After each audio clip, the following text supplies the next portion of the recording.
आपण पाहत आहात EDTV, बातमी अशी जिच्यावर तुम्ही ठेवणार विश्वास।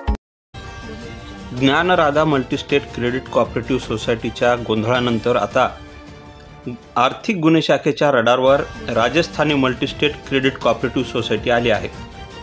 दाम दुप्पट फक्त 5.5 वर्षात मानणाऱ्या या राजस्थानी मल्टीस्टेट क्रेडिट कोऑपरेटिव्ह सोसायटीने जालना जिल्ह्यातील 52 गुंतवणूकदारांना 4,80,81,000 रुपयांना गंडा घातला आहे। सदर बाजार पोलीस ठाण्यात केदारनाथ बुधवंत यांनी पहिला गुन्हा दाखल केला होता। त्या अनुषंगाने हा तपास आता आर्थिक गुन्हे शाखेकडे आला आहे।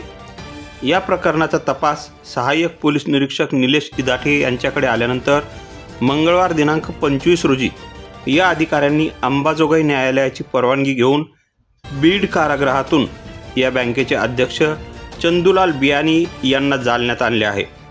वैद्यकीय तपासणीनंतर सदर बाजार पोलीस ठाण्याच्या कोठडीत रात्री त्यांचा मुक्काम ठोकल्यावर बुधवारी न्यायालयात त्यांना हजर केले जाणार आहे।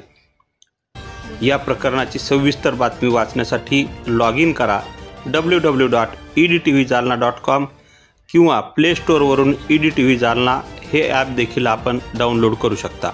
Dilip Pohnerkar, EDTV news, Jalna.